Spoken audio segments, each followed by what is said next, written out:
Assalamualaikum warahmatullahi wabarakatuh. Perkenalkan, nama saya Fani Fatikasari dari Fakultas Ilmu Kesehatan, Prodi D3 Keperawatan, Universitas Muhammadiyah Magelang, akan menjelaskan tentang biomekanik, biolistrik, fluida, biooptik, bioakustik, dan termofisika. Yang pertama, biomekanik.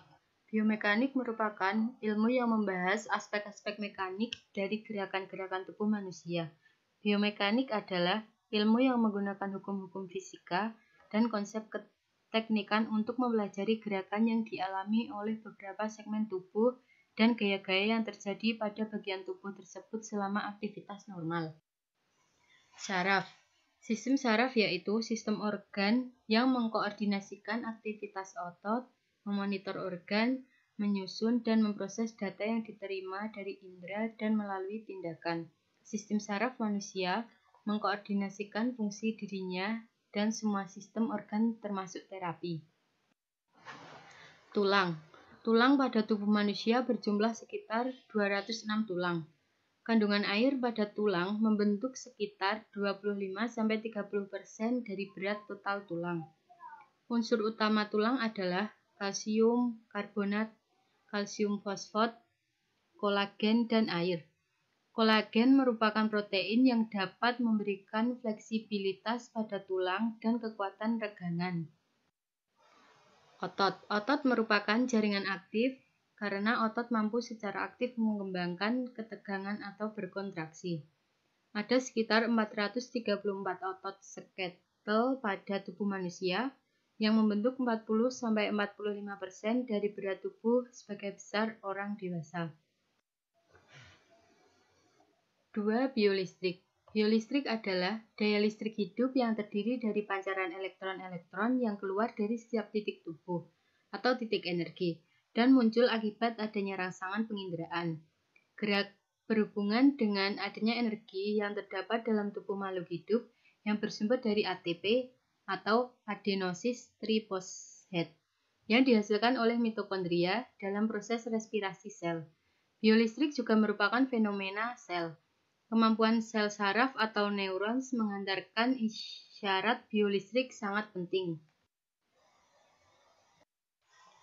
Listrik statis, yaitu elektron bebas sudah terpisah dari atomnya masing-masing, tidak bergerak, hanya berkumpul pada permukaan benda tersebut seperti kaca kain sutra. Listrik dinamis merupakan aliran elektron bebas bergerak melalui konduktor. Ada arus DC dan arus AC. Bahan yaitu konduktor dan isolator. Arus listrik yaitu aliran elektron pada penghantar. Besar arus listrik sama dengan jumlah elektron bebas yang melewati penampang konduktor setiap detik.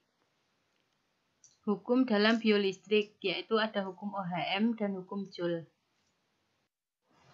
3. Fluida. Fluida adalah zat alir, yaitu zat yang dalam keadaan biasa dapat mengalir. Salah satu ciri fluida adalah kenyataannya bahwa jarak antara molekulnya tidak tetap, bergantung pada waktu. Ini disebabkan oleh lemahnya ikatan antara molekul atau gaya kohesi. Gas bersifat mudah dimapatkan, sedangkan zat cair sulit. Padat contohnya berbentuk tetap, ukuran tetap. Cair bentuk tak tetap, ukuran tetap. Gas bentuk tak tetap, ukuran tak tetap. Plasma terdiri atas ion-ion. 4. Biooptik.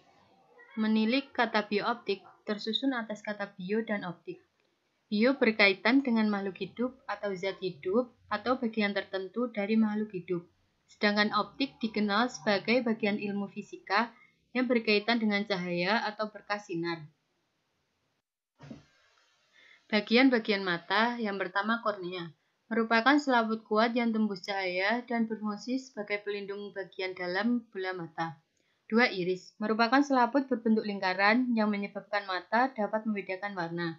3. Pupil, merupakan celah lingkaran pada mata yang dibentuk oleh iris, berfungsi mengatur banyaknya cahaya yang masuk ke mata. 4. Lensa mata, merupakan lensa cembung yang terbuat dari bahan bening, berserat, dan kenyal, berfungsi mengatur pembiasan cahaya.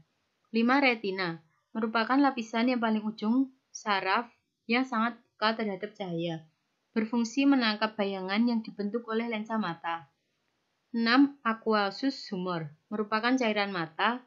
Dan yang terakhir ada saraf optik, merupakan saraf yang menyampaikan informasi tentang kuat cahaya dan warna ke otak.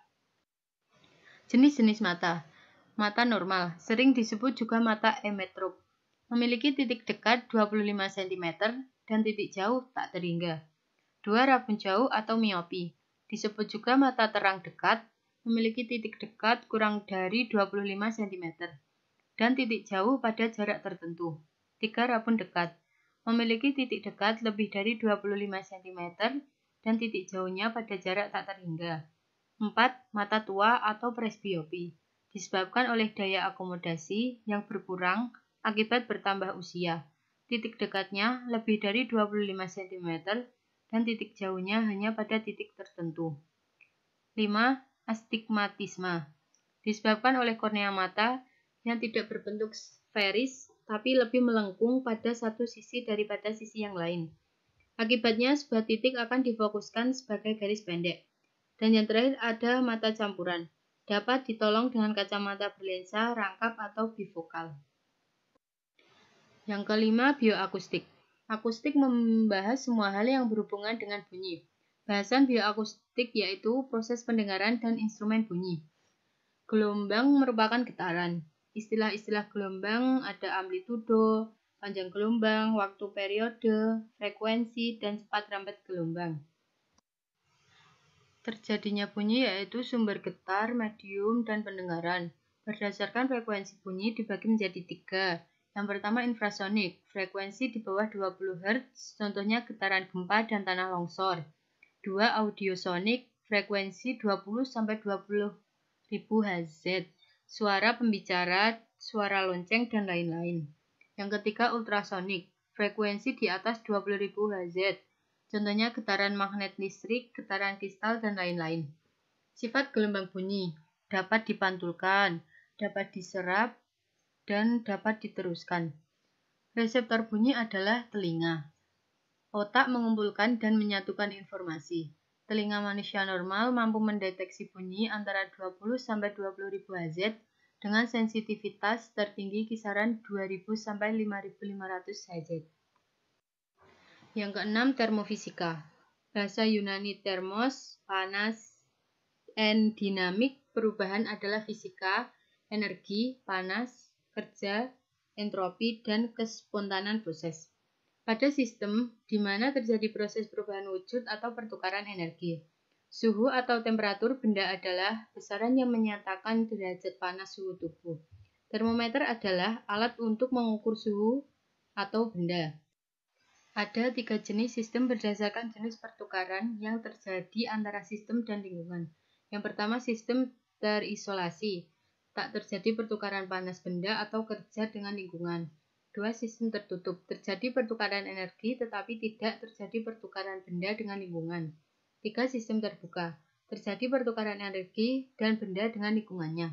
Jenis-jenis termometer.